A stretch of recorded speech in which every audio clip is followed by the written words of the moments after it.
I won't forget that morning, not if I live to be 100. I counted the men as they marched out of the yard. They'd hardly slept for weeks. We of the CID had slept even less, but the nightmare that kept us awake was all the same nightmare. That's why we weren't surprised when the commissioner asked us up to the conference room for a bit of a talk.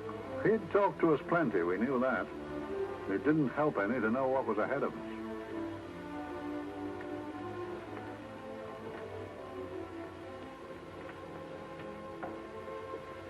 Must we have that window open, Gregson?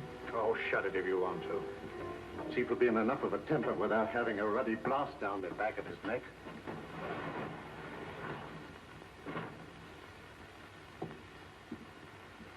Gentlemen, the commissioner. Stuffy in here. Be seated, won't you? Gentlemen, if you wish to know what able men you are, read any of the works of popular fiction that glamorize your achievements, but don't, I beg of you, read the daily papers. They might give you an inferiority complex. I hate to mention it, but we're confronted with a series of the most atrocious murders since Jack the Ripper. And in the meantime, the CID might as well be playing at shove halfpenny for all the good we've accomplished. Now look. Here, here, and here. Each of these red flags scattered through the city stands for a woman brutally murdered, a woman's terror, a woman's death agony. These are no ordinary crimes. These are the works of a fiend who kills first and mutilates afterwards. A ghoul who hacks off a part of his victim's body and carries it away with him, a loathsome souvenir of his butchery. 3 women murdered so far, and you haven't turned in one clue. You haven't given me one lead. Here you sit and wait for news of a 4th victim, with your arms folded.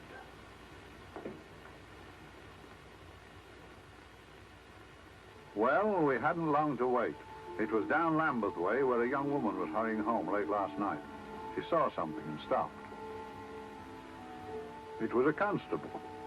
He spoke to her and he walked along with her, just in case. He saw her go down the stairway to the basement lodging where she lived. We can only surmise what happened after that.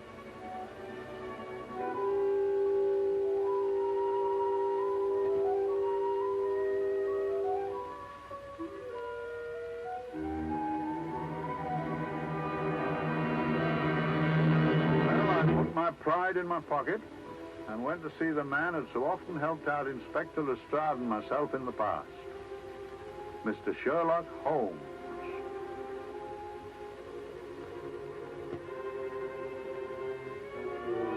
If ever a man needed help, I did.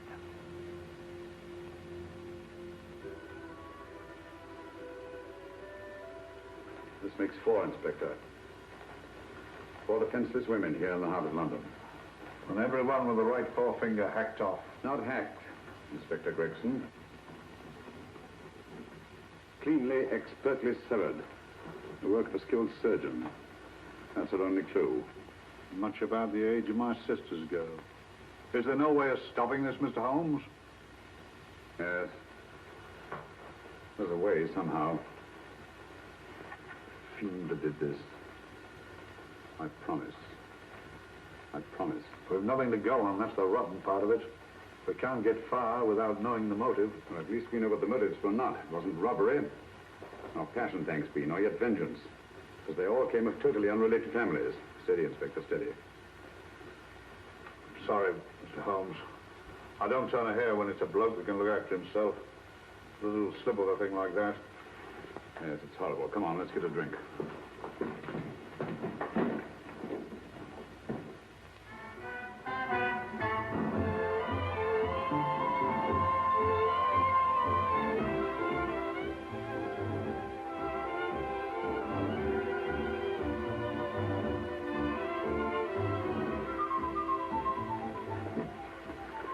Good evening, Mr. Holmes. Evening, Vincent. Whiskey and soda, please, and a double for my friend here, Inspector Gregson.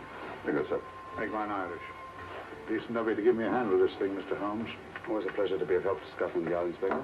Little out of my line, looking for a maniac who murders just for the fun of it. Or perhaps just to get a human finger. In all 4 cases, the murderer risked capture by stopping to secure a finger. Well, what for? Who knows? He's just a madman. Perhaps there's method in his madness. If we could just trace those missing fingers. If we could just drain the English Channel, we might find a penny. Huh? Oh, thank you. You may keep those, Mr. Holmes. Thank you.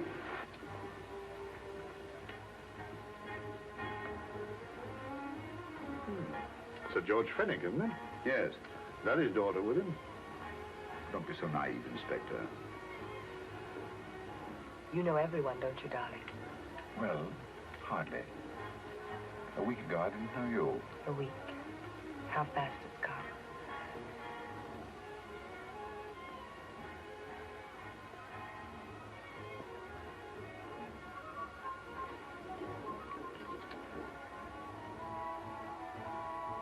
I collect these things.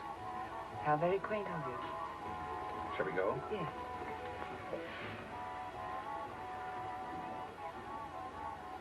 What are you looking at, Mr. Holmes? Looking at a very handsome woman. Not for want of the purple, but giving an excellent imitation. Would you like to come to my flat for a nightcap? Lovely idea. Yes, isn't it?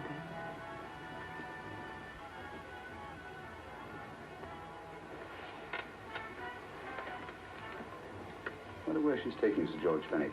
Don't be so naive, Mr. Holmes.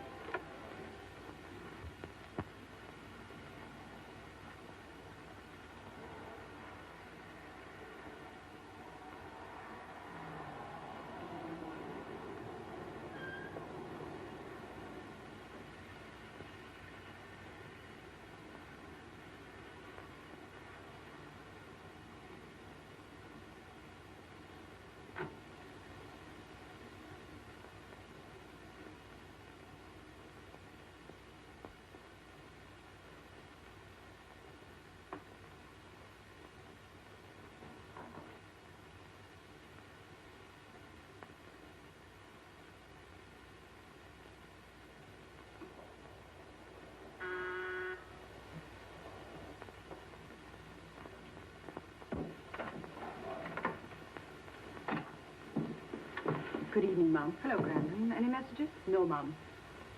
Thank you. Drinks, Grandon. One of your nice surprises. Yes, Mum. I say, you don't mean that... Grandon's a marvel, aren't you, Grandon? Yes, Mum. You wouldn't believe the things she can do. Ah, charming place.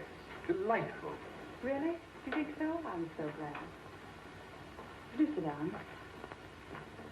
Do you mind? Do I mind? What a question. I don't mind anything, really. Except not being with you. Now, you really don't want me to believe that, do you? Not too seriously. Good. We're both quite grown up, aren't we? Quite.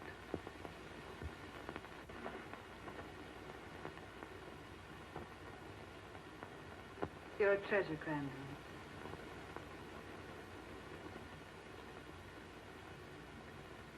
And lower the lights a little as you leave.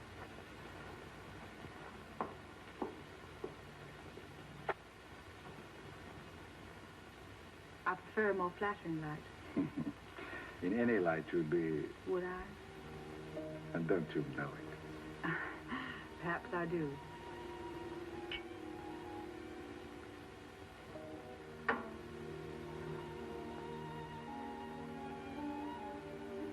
Oh, that priceless woman. You wouldn't believe it, but she's absurdly romantic. She loves dreamy music, and she thinks that we... But we do, don't we? Do we? Well, it's rather soothing, restful. Yes.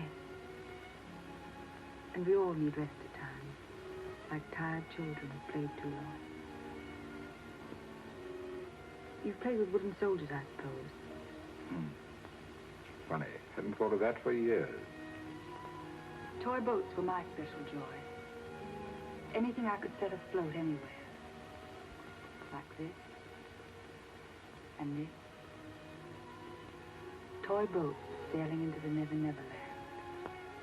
The land of beautiful dreams. Look. Look, odd, isn't it, how the light is reflected?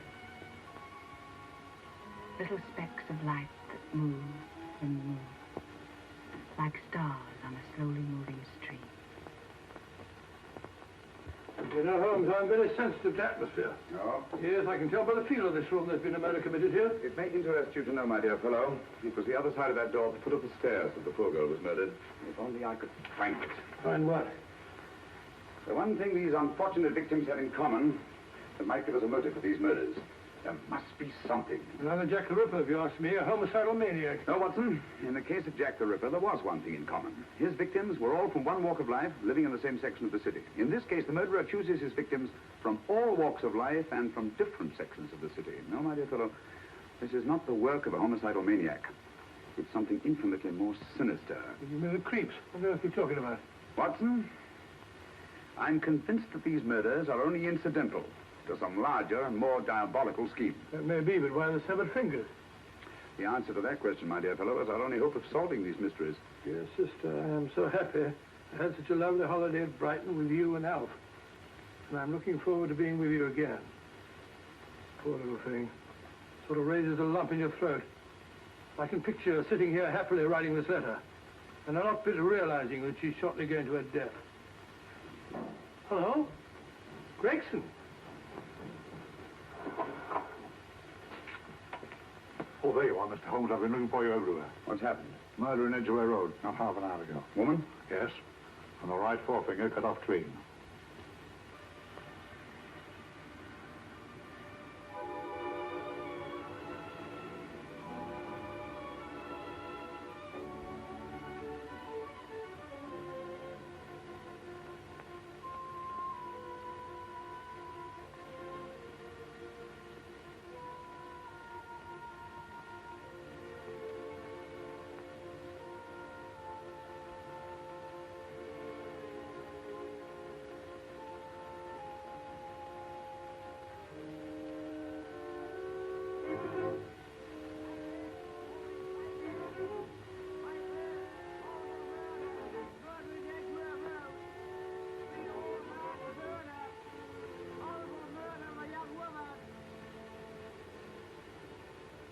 Papers! All for murder, papers, all about the murder. Morning papers, all about the murder, papers, all for murder. Another young woman found murdered, papers here. All for murder, papers, papers, read all about it. Get your papers, murder in Edgware Road. Horrible thing, the murder. Shocking murder, murder in Edgware Road. Horrible murder of a young woman. We all died of murder.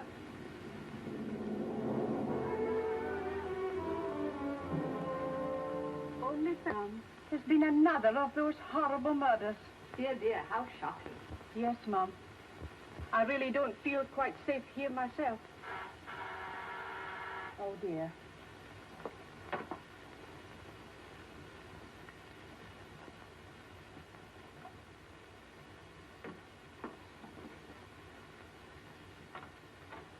Why, Sir George! I must see Miss Marlowe at once. I don't know if she... I must see her. Where is she? Lydia. Why, Sir George, what is it? What happened? I don't know. You'll have to help me. You've got to help me. But I don't understand. Listen.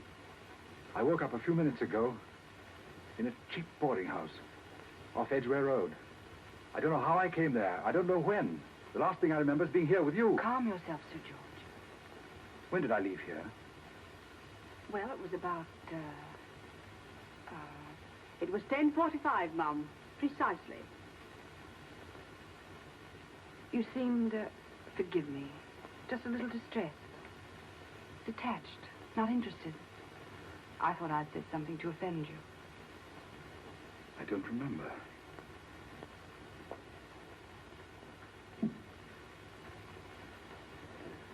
I can't remember. Tell me, has this happened to you before? Before? Well, there is such a thing as amnesia, you know. It was 10:45 when I left you. It was 9 this morning when I woke. Over 10 hours lost. 10 hours that I can't account for. And in my pocket, when I woke, I found... Yeah, in my pocket. That isn't... Oh, it's not for you, of course. It can't be. Excuse me, Mum, but there's a man asking to see the gentleman. Send him away. Yes, Mum. No, please. I'll see him.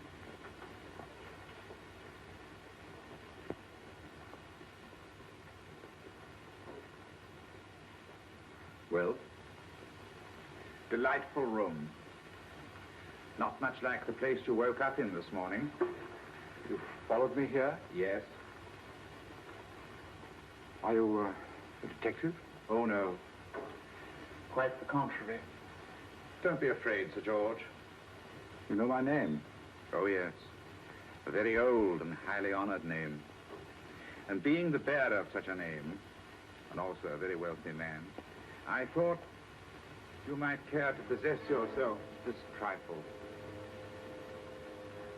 Rather than let it fall into the hands of the police.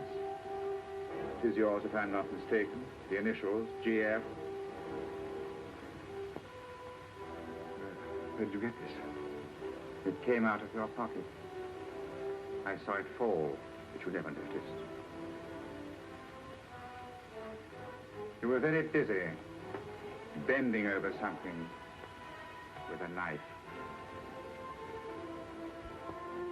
Then you put something in your pocket.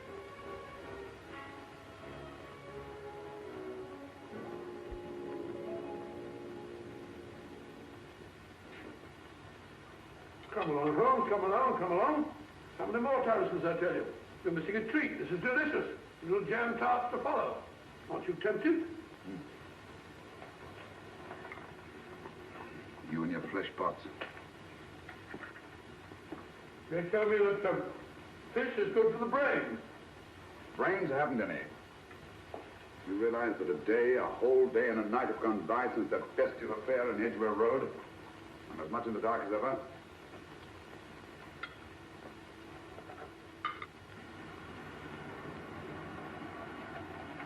Hello, here comes a client, unless I'm very much mistaken.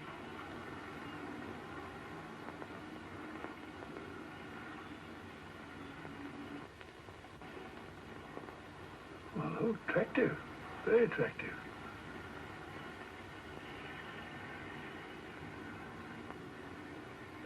Obviously, she left home under the stress of some very great emotion. How do you know that? She wasn't wearing any gloves. A startling omission in a young lady of fashion.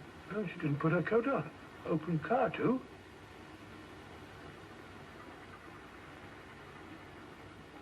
Furthermore, there's something in that bag she wants to show me.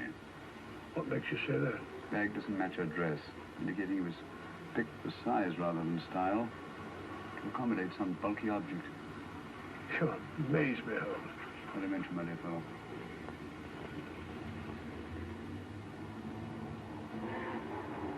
Well, that's it. What is? A cab, turning at the empty house. I wonder why he followed her here. Oh, wasn't you? I wasn't. Whose glasses?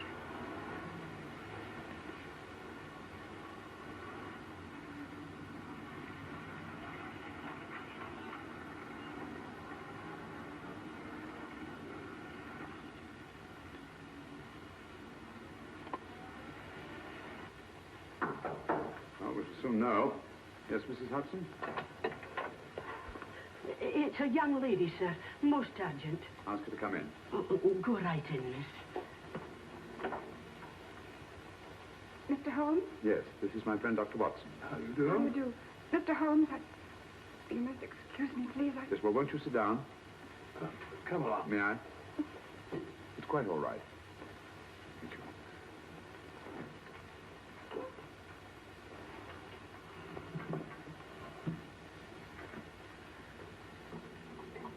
Now try to control yourself, Miss Fenwick. You're with friends. You know my name? No magic, I assure you. I've often seen your picture. You're the daughter of Sir George Fenwick, aren't you? Yes. It's about my father that I... What about your father, Miss Fenwick? Oh, I don't know what to do. He's always been the nicest, dearest person. Only since Mother died. Yes, but we know. So I didn't think anything of it when he was away the night before last. But he didn't come home until yesterday at tea time. Didn't come in for dinner at all. Just paced up and down in the library hour after hour. I begged him to let me in, but he wouldn't. Steady, steady. Now take your time.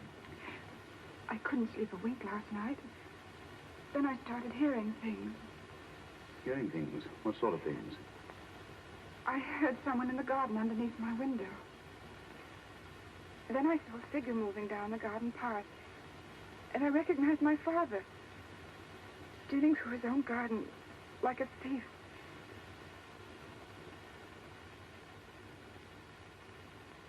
He had a spade in his hand.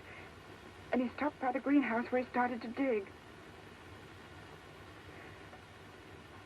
This morning, at daybreak, I stole out into the garden and I found this.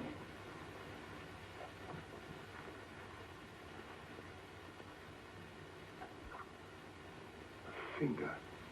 A human finger. Bring up Scotland Yard, will you, Watson? Ask them to get hold of Inspector Gregson and tell him to meet us at once at George Fenwick's house, Kingston. Operator, get me Scotland Yard quick. Where's my father, Norris? He's still in the library, miss. Thank you. We'll see him right away. Will you come with me, please? Thank you. I got your message, Mr. Holmes. Yes, indeed. Dad, may I come in? Dad. Honey? He doesn't answer. You mind? Please do. Thank you. Watson, quick. Oh, Come along, no, my dear. no, no. Take charge, Miss Fenwick, please. Now, Miss, please. Please come along with me.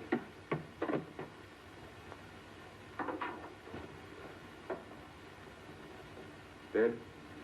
Yes. What do you make of it, Doctor? Shot in the back between the second and third ribs. The bullet undoubtedly had penetrated the heart. Look at the powder marks on his coat. I was afraid of this. What do you mean?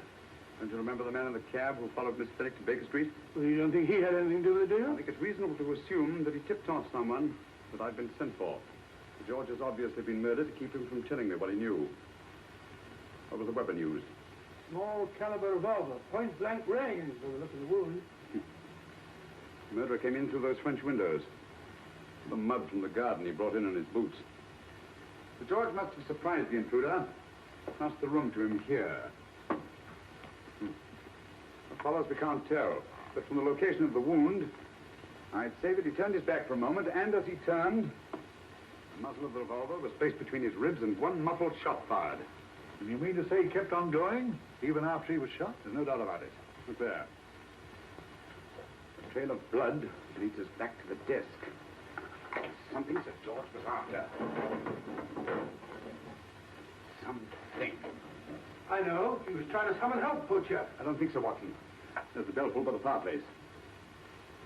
No, you'll notice from the trail of blood that Sir George made straight for this desk here. I wonder, there was something he was desperately anxious to get. Hello.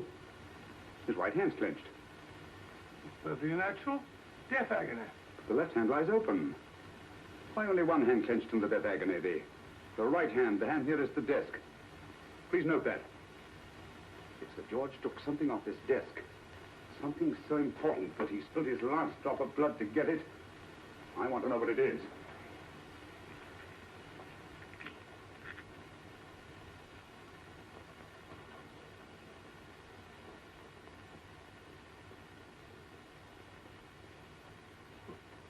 Nothing but an ordinary match folder. Where does that lead us? I imagine to something very important, Gregson. This match folder's from Pembroke House. Why shouldn't it be? He was there, you know. We saw him yesterday. Yes, but the effort he made after he was shot to get hold of this match folder. It's just possible he wanted someone to remember Pembroke House. He may have wished to recall it to someone who saw him there. Someone who, like ourselves, saw him with a woman.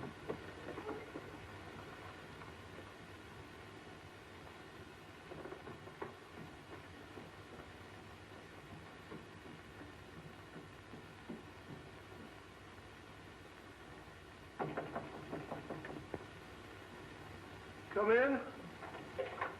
Oh, Dr. Watson, this came by hand for Mr. Holmes not 10 minutes ago.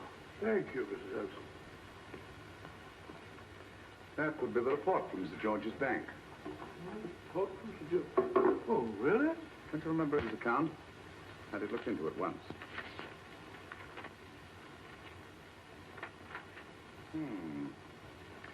He drew out his entire balance in cash, nearly £10,000, yesterday, just after that young woman was murdered. What does that suggest you, Watson? That he paid it out to someone. Precisely. I smell the faint, sweet odor of blackmail. You don't think he paid it out to someone who saw him murder the McLean woman? Sir George never murdered anyone. But he did have that woman's finger, and he evidently did have and pay out a lot of cash. That's the terrifying part about blackmail, Watson. The victim is afraid to fight the accusation, no matter how false. Once the accusation is made, his name is smeared, and sometimes his life is ruined. Well, Sir George didn't commit these murders. What fiend did? I rather think they're not the work of any one man. Oh, come, Holmes. You don't expect me to believe there's a whole organization going about killing people and chopping off their fingers. That's possible, quite possible. Well, whoever's behind all this thing must be out of his mind. On the contrary, my dear fellow, if my assumptions are correct, this little scheme has behind it the most brilliant and ruthless intellect the world has ever known. You don't mean Professor Moriarty? I do. Oh, steady, Holmes. You've got him on the brain.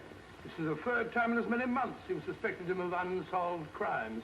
He's dead, you know. Is he? Is he? You know he is. He was hanged in Montevideo well over a year ago. I know that someone was hanged in Montevideo under that name. But I'll stake my reputation that Moriarty is alive and here, now in London. Hello? Yes, but Dr. Watson, wait a minute. Me? Well, yes. This is Dr. Watson speaking. No, I'm afraid I've retired. I don't practice anymore. What? Oh, that's a different thing. An emergency case. Well, just a minute. Yes? Yes, well, see, she's not moved. Remember that? Don't touch her till I get there. Fractured case in the Cardinal's Mews. Heavy woman. 14 stone. Oh. Look at dust.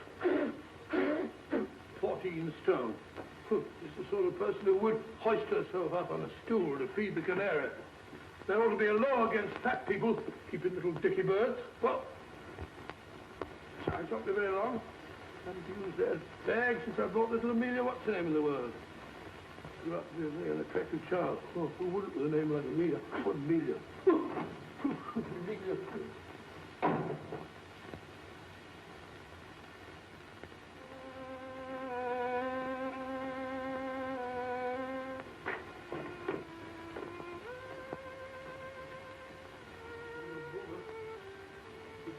Stupid about it.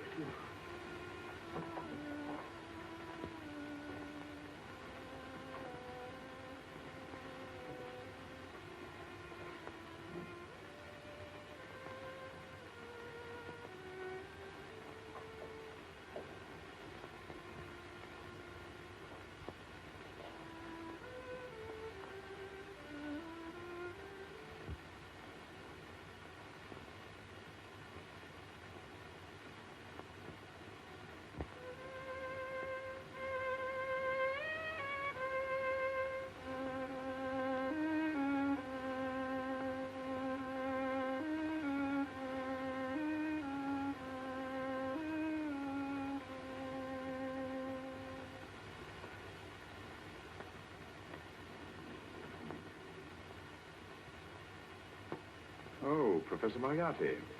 Not that I wish to appear inquisitive, but to what am I indebted for the pleasure of this visit? Scotland Yard will be interested. It's very convenient for me to have Scotland Yard think that I'm still dead in Montevideo. I never dreamed of fooling you. Thank you. The thought occurs to me, Mr. Holmes, that there are some advantages in living within the law. You are very comfortably fixed here, aren't you? As I get on in life, the little comforts appeal to me more and more. Oh, I beg your pardon. Won't you sit down? Thank you.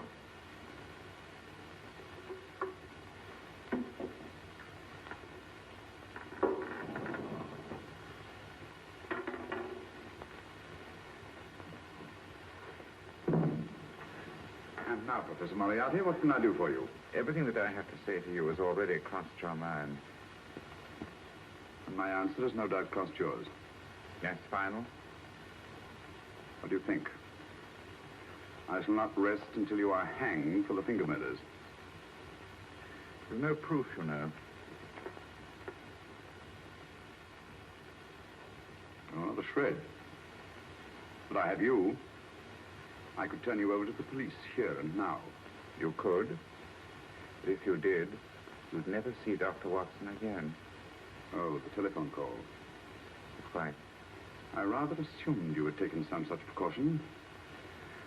Or I should have snatched up a revolver and indulged in a fit of heroics when you came in. Very smart, aren't you? Not smart enough. Or I should have anticipated you. But if any harm comes to Dr. Watson, I shall seek you out. I shall not rest until I find you, and when I do... No harm will come to Dr. Watson this time. But I can't answer for the future. Mr. Holmes, I should strongly advise you to drop this case. Don't be silly. Think it over. We've had many encounters in the past.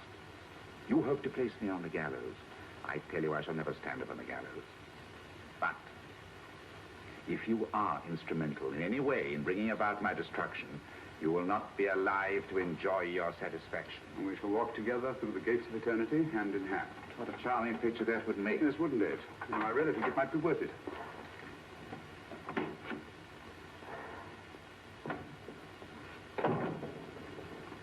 Shoelaces got tons of hair. And strong enough to hang yourself. How many more times since I tell you I don't want your filthy shoelaces or your company? Shoelaces, Captain? Blasted impertinence. Run along, my good man, or I'll give you in charge. Shoelaces, Captain?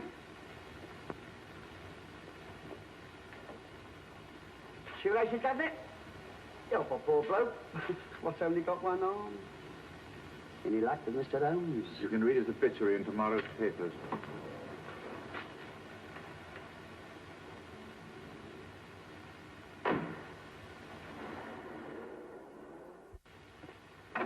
Oh, there you are, Watson. Come in.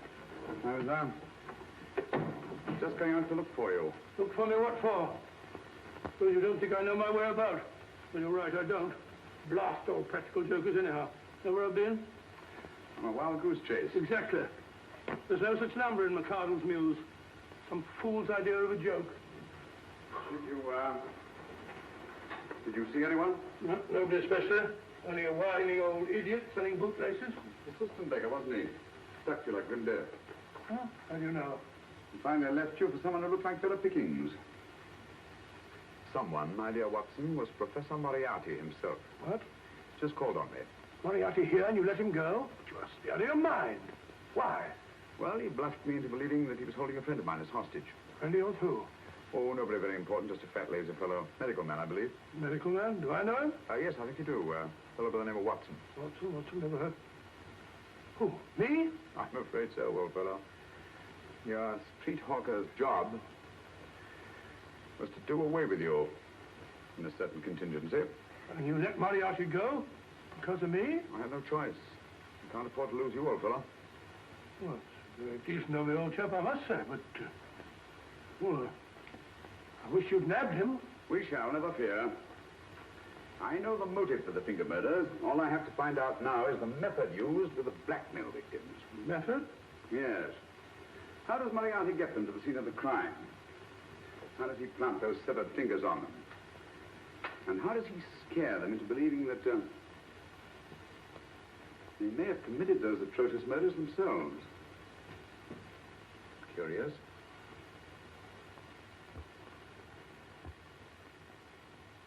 Very curious. Huh? Curious? What's curious? That window in the empty house across the street. First floor front. Huh? What's wrong with it? It's open. Well, shouldn't it be open? Well, it wasn't open half an hour ago. I'll stake my life on that. Well, it's not our business. So stay open. I wonder if you'd go over, old fellow, and see what's the matter. Trespassing. Against the law. Very well, I'll go myself. Oh, well, if you're going to put it like that, ridiculous waste of time. Think about shutting windows at this hour of the night. Yeah, you better take this torch. Okay, what? Dignified job for a doctor. Dr. Watson, the torchbearer. And what do you propose to do? Sit in a comfortable chair, I suppose, and read a good book? That's a very good idea. Yes, very good idea. While I play night watchman, you have a nice read. Mm-hmm. Good night, have a good time. Have a good time, what do you mean, have a good...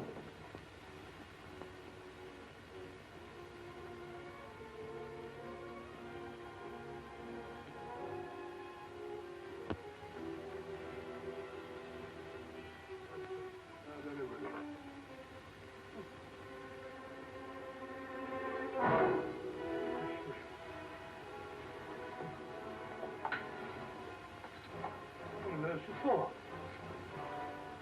Oh, umbrella stand. Pretty little thing to keep about the house. Must have been a pet.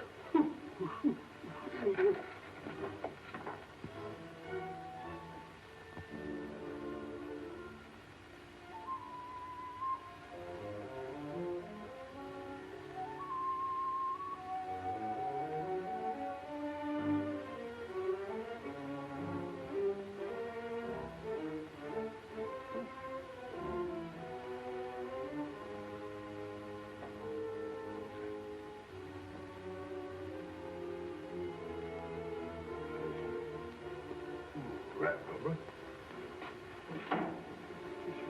Oh.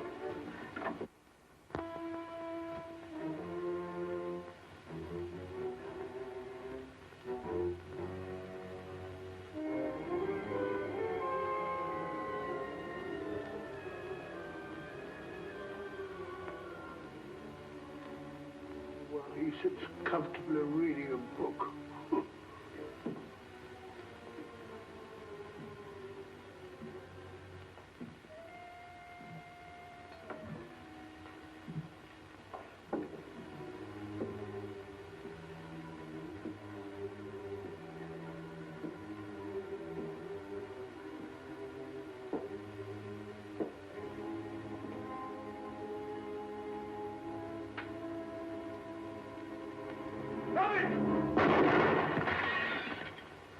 He killed Holmes!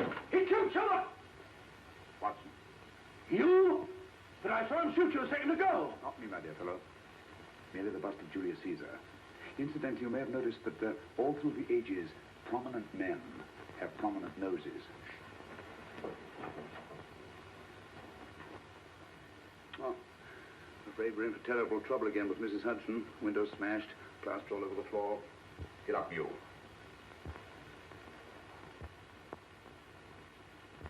Corporal Williams, Middlesex Regiment. Discharged from the army as physically unfit. Yeah. Papers seem in order.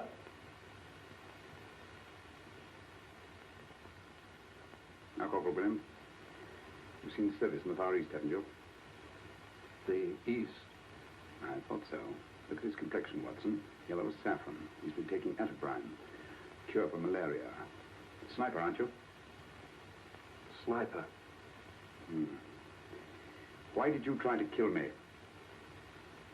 I had to kill him. I had to. Oh, snap out of it. Stop it, Watson. He's shamming. No, he isn't. Who told you to kill me? She told me. She told you? She told me I couldn't miss. Well, luckily you did miss, you murderer. Isn't a murderer, Watson. Listen, Corporal Williams. She told you you had to do it, didn't she? I had to do it. I've got it, Watson, I've got it. Got what? The method used in the finger murders. Well, what is it? Hypnotism, my dear fellow, hypnotism. And it wasn't against his nature, that's the devilish part of it. They picked a man for that purpose whose job was sniping. Who are they? Professor Moriarty and his finger murderers. Williams spoke of a woman. I think you'll find that she asked him home tonight for a drink. Nice quiet rooms, soft lights, music. You got it all pat, Mr. Holmes. What's the lady look like? Up 30, nice figure, blonde, lustrous eyes. Oh, really? Got a phone number? Oh, so? Williams will give us her address. Look out for him, Gregson. Don't let anyone come near him. He's our key witness in the finger murders. Well, I hope you're guessing right, Mr. Holmes. Get up, Williams. Now, go with Inspector Gregson anywhere he tells you. Come on. Now. Ring me as soon as he comes to himself, will you? I will. Good night, gentlemen. Good night. Well, if you believe that fellow Williams was hypnotized, I suppose you think Sir George Fenwick was hypnotized, too. I'm quite sure of it. Have a cup of tea? Thanks, old boy. Nothing to eat. Well, why didn't these people make Sir George do the murder himself? Because they didn't want to get him hanged. They wanted to blackmail him. Well, who do you think the actual murderer is? One of Moriarty's gang. A diabolically simple technique. Kill a woman. Yes. But why cut off the fingers? My dear fellow, don't you understand? The severed finger is what links the blackmail victim to the murder. He wakes, finds the grisly thing in his pocket. Doesn't know how it got there. He's no idea that he's been hypnotized. For all he knows, he may have committed the atrocious crime during some dreadful lapse of sanity. In that state, when he's utterly demoralized, the blackmailers take over. Is that it? Undoubtedly. You see, they swear that they saw him commit the murder. And, being human, the victim will pay anything rather than stand trial on a charge that will make his very name loathsome. Well, it all fits in if you believe in hypnotism.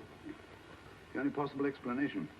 Do you think the hypnotist is that woman with the blonde hair, the lustrous eyes, the woman you invented? I didn't invent her. I saw her. What on earth are you talking about? That woman, my dear Watson, was with Sir George when he left Pembroke House. I saw her there. I shall see her again, and Williams will lead me to her. That's why it's so important to keep him safe.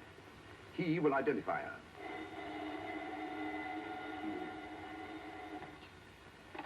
Hello? Yes? Inspector Gregson? What? Well, get every constable in the district. Yes, I'll be over at once. What's happened, Holmes? Williams is missing. Great Scott! Come on.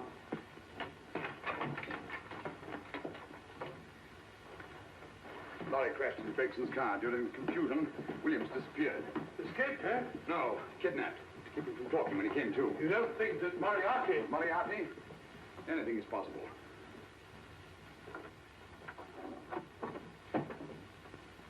Williams! Dead. You see? Anything is possible.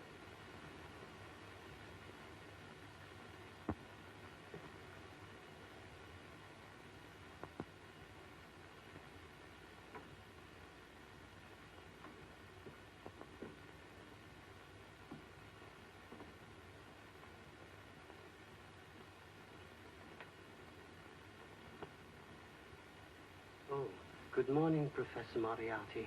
You startled me. I'm dressing another dolly, a dear little nurse. Is there anything wrong with your finger? Just a splinter. Nasty thing, splinters. Most trying. One can't be too careful, but I'll get it out for you. I have the very instrument to help you. Sharp enough to split a hair. Put those tools away until they're needed. But they're not tools, sir. They're instruments. Put them away. Is Lydia in? Yes. But really, you should let me... Get dressed. Holmes and Watson just left Baker Street for the Mesmer Club. Mesmer Club, the meeting place of all the top hypnotists in London. Do you suppose that Mr. Holmes is onto our method? If he suspects, it's merely a suspicion. It's our business to see that it ends there. I hope you're right. Williams passed away before he could talk, remember? What do you want me to do? Go to the Mesmer Club, meet Holmes, and induce him to come back here. Isn't that a bit dangerous? Every meeting with Sherlock Holmes is potentially dangerous. However, you say he didn't see your face at Pembroke House. And how would you suggest I get Mr. Holmes to accompany me here? Kidnap him? Oh, no. Holmes has one weakness, his insatiable curiosity. If you can arouse that, you can lead him anywhere. It's up to you to take advantage of any opportunity that may arise. This way, please, gentlemen. I'll tell Dr. Onslow that you're here. Thank you. And this is the Mesmer Club. If you ask me, hypnotism is a lot of mumbo-jumbo. Oh, come now, Watson. As a medical man, you must admit that hypnotism has its place in modern science. That may be, but 90% of hypnotists are crooks of the worst kind. Nothing more than a lot of charlatans exploiting weak-willed morons. Ah, Dr. Onslow, I believe. Happy to meet you, Mr. Holmes. Your brother Mycroft suggested I might be of help to you. He's a valued member of our little group of charlatans and crooks. Oh, I beg your pardon, sir. I didn't know you were listening. Behind the curtain. My friend, Dr. Watson. Oh, delighted. Oh, I wonder now. You see, we're in the midst of a little experimental session at this very moment. If you'd care to join us. Certainly, certainly. That'd be very instructive. Oh, well, will you follow me? Thank you. Behind the blasted clinical. In treating his patients, today the therapeutic value of hypnotism, as we now call it, is conceded by innumerable physicians. Especially is of value in surgical cases where the administration of local or of general anesthetic is inadvisable. Inadvisable poppycock. For the sake of latecomers, I may say that I have placed this subject under profound hypnosis. In this condition, he can feel no pain, even under applications which normally would be excruciating. Excruciating? Oh. Excuse me, please. Carter, you are having a peaceful sleep. You feel nothing. Your arms and your hands are without sensation. Mowbray, the long needle.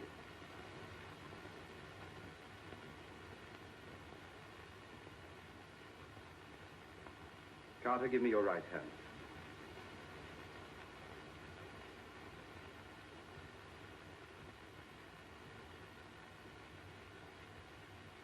As you observe, the needle has been thrust completely through the subject's hand. No feeling, no pain. This lack of feeling is the one infallible test of profound hypnosis. Nonsense. Fellow's full of drugs. Oh, isn't he? Definitely not, Doctor.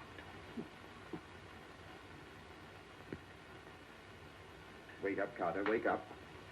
You feel well and rested, remember. No pain anywhere. Wake up, wake up. I say, when are you going to begin? All through, Carter. Stand up. This way, sir.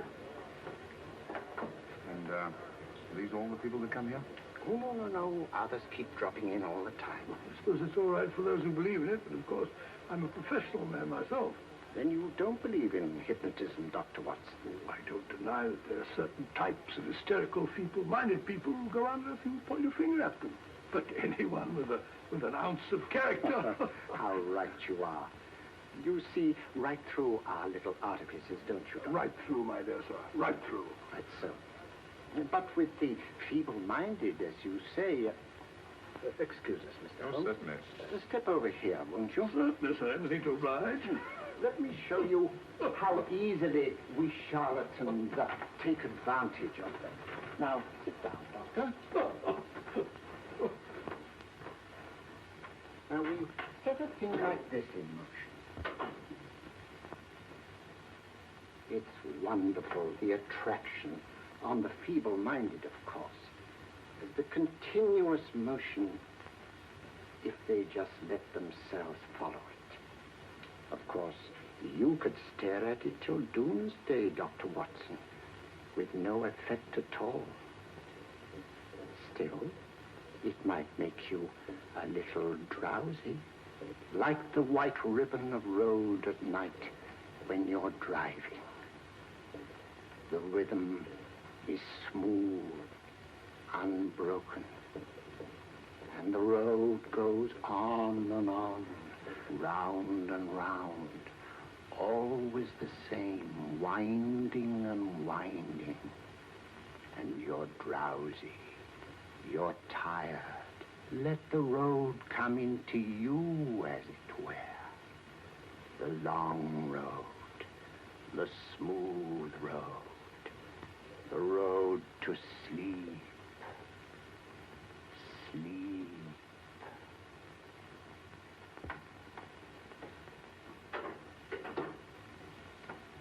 Open your eyes.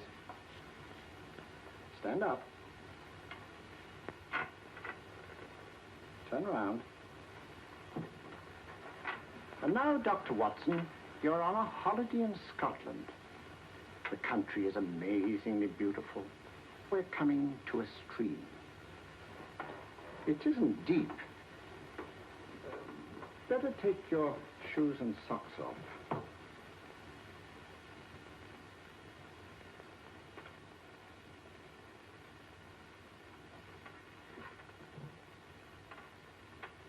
Roll up your trouser.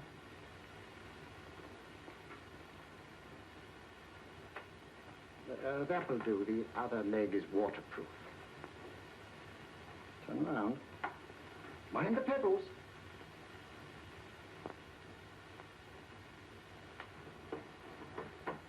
Sit down.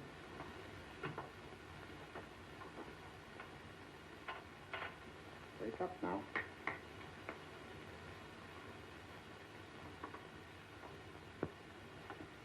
I see. What I tell you, it didn't work with me. Why, nobody with an ounce of character.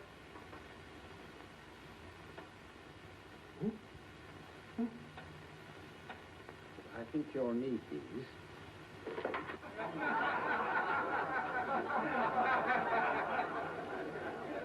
Nothing to laugh at. Watson, she's here. Oh, the woman you're looking for?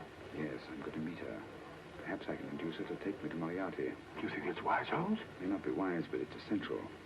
After all, I've held me on with Moriarty in the past. But isn't it dangerous? She might be a hypnotist. My will isn't stronger than hers. I deserve to be hypnotized. I feel I must protest, Dr. Onslow. I was told this was a gathering of serious students of a great science, and I find myself in a company of buffoons. Oh, my dear madam. Elliot and Esdale brave. Were those men martyrs for the truth, that you may laugh over your childish, cruel tricks? I must say I'm in complete agreement with you, madam. This was most unnecessary performance, Dr. Onslow. Beg your pardon, sir. My name is Holmes, Sherlock Holmes. At your service, madam. Thank you, Mr. Holmes. I'm afraid I've created a rather embarrassing situation. But you see, I'm interested in the serious study of hypnotism. So am I, too. Perhaps we have something in common, Mr. Holmes. Perhaps we have. Would you join me for a cocktail at Pembroke House? I should be delighted. Good.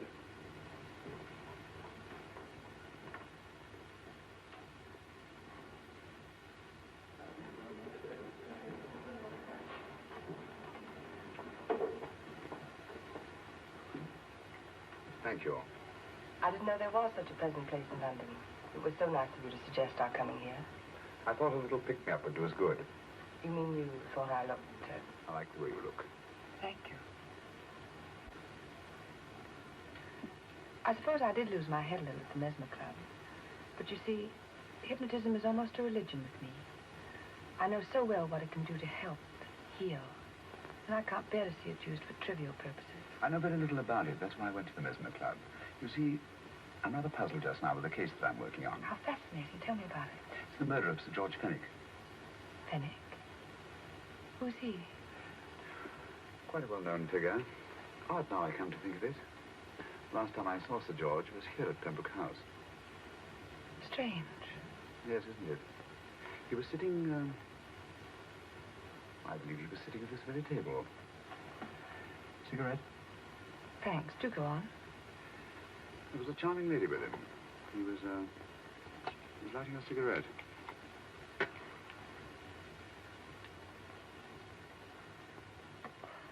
Charming. Did you see her face? No, West Night. Merely her back. How unenterprising of you. Yes, wasn't it? Afraid I'm getting a little older. I shouldn't say so. That's nice of you. Still, the first time in my life, I've got hold of a case that's beyond me. I'm actually losing sleep over it. You know, Mr. Holmes, I believe I could help you. Really? I should be very grateful. You're amused. Oh, nearly skeptical. How would you go about it? I've used hypnotism more than once in healing. Not for profit. I'm not a professional. But I do think I could help you. If you care to... I can't think of a pleasanter experience.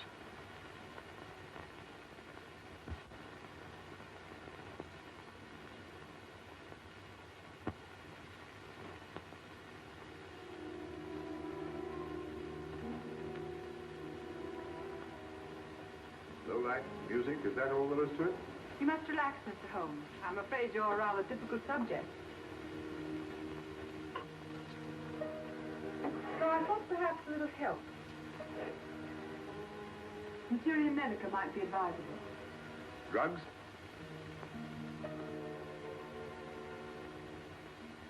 No, I'd rather not, if you don't mind. As a matter of fact, I'd rather not myself. But Shrink Knopfler, who practiced in Munich, you know, believed it the best means for difficult subjects. Do you mind? Well, as a matter of fact, I don't approve of sedatives. Just as you wish. We don't have to go on with this at all, you know. Wait a minute. Wait a minute. All right. I'll take a chance. It's really quite harmless. What is it? Cannabis japonica, an oriental soporific. You need water.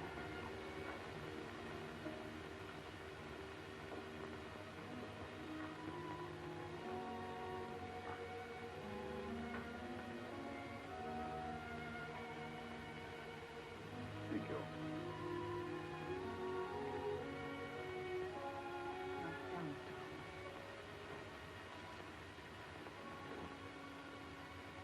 You feel yourself going drowsy. Don't fight it. Give in to it. Because you do want to sleep, you know. Just fix your eyes on this one white flower. Floating on the water.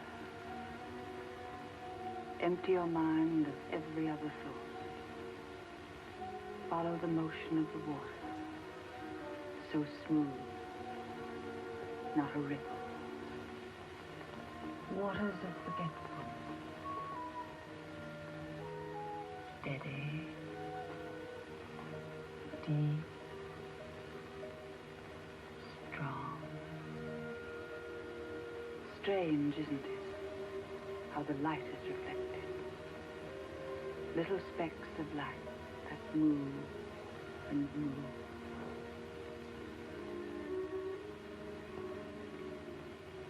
It's restful here. Peaceful. Friendly. And you're very close to finding what you're looking for. You'll find them soon now. The guilty ones. When you're rested, gentle waters closing over you. Steady, deep, strong,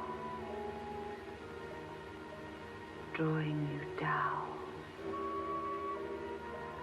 down, down.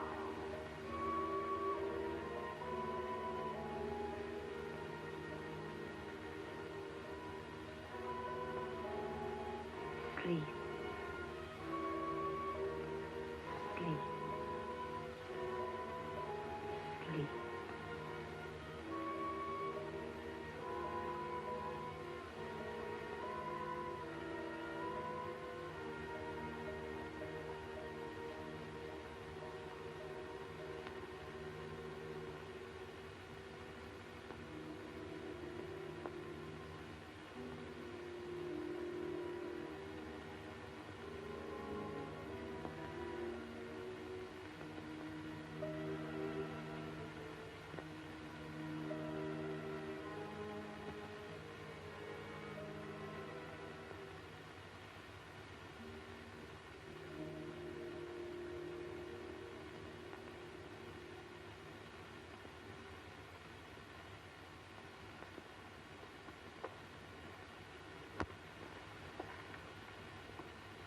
Here he is, Professor Moriarty. Stand up, Mr. Holmes.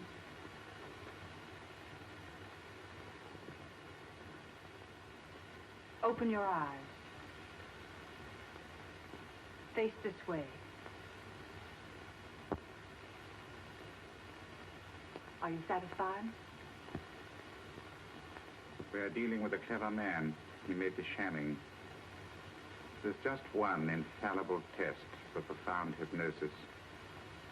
You ready, Dr. Simnel?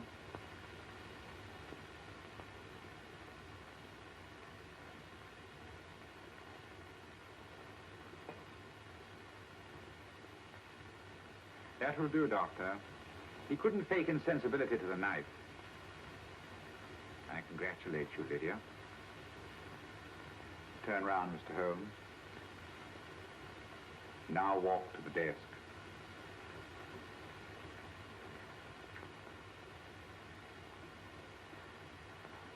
Sit down. Take that pen and write what I tell you to write. I have at last found a case which I cannot solve.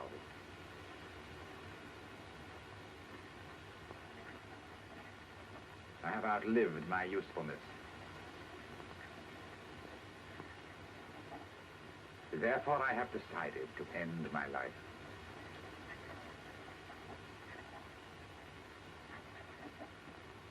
Sign your name.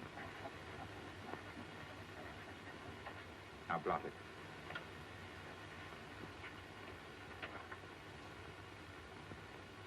Hold it up. And put it in your pocket. Come, Mr. Sherlock Holmes. Go out onto the terrace. But it won't look like suicide, sir. I'm sorry, but Mr. Holmes' injuries must all be self-inflicted. Let's walk a little, Mr. Holmes. It's so pleasant here in the garden. Just step up here onto the terrace. It's a nice, broad terrace. Now turn to the left.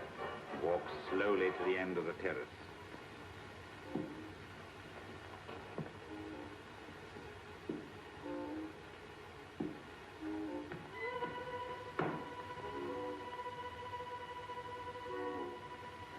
Don't stop. You must walk to the end, you know.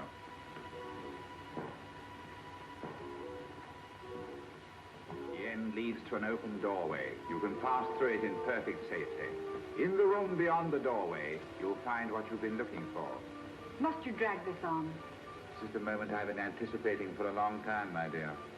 Go on, Mr. Holmes.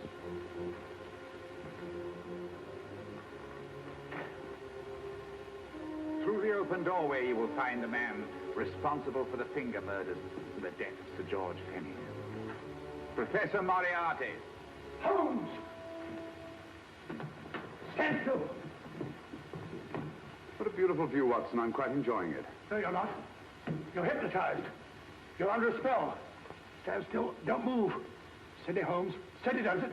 Stand perfectly still where you are. Nonsense, Watson. You don't know what you're doing. Of course I know what I'm doing. You mean you're not hypnotized? Certainly not. Then get off the wall, you idiot. Oh, look out! Holmes! Oh, Dear fellow. what were you doing up there? Holding the fort until you arrived. What kept you? Well, I ran into a spot of trouble on my way to Scotland Yard. I was arrested for exceeding the speed limit. Your luck seems to hold, Mr. Holmes. I'd hardly call it luck, Professor. You see, I substituted a drug of my own for the one that this dear lady pressed on me.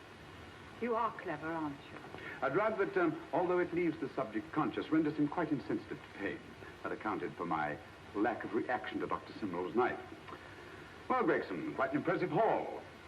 Even Inspector Lestrade himself couldn't have done any better. Thanks, Mr. Holmes. Take him away. All right, put her in the van.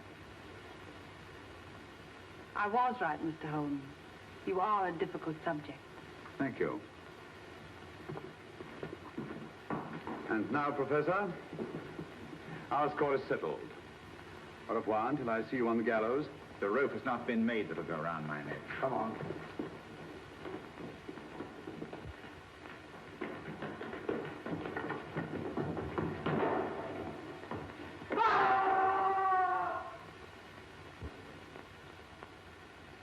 I'll take care of things, Mr. Holmes. Thank you, Inspector. Come on. An evil man, Holmes, but what a horrible death. Better than he deserved. What are you thinking of? I'm thinking of all the women who can come and go in safety in the streets of London tonight. Stars keep watch in the heavens. And in our own little way, we too, old friend, are privileged to watch over our city.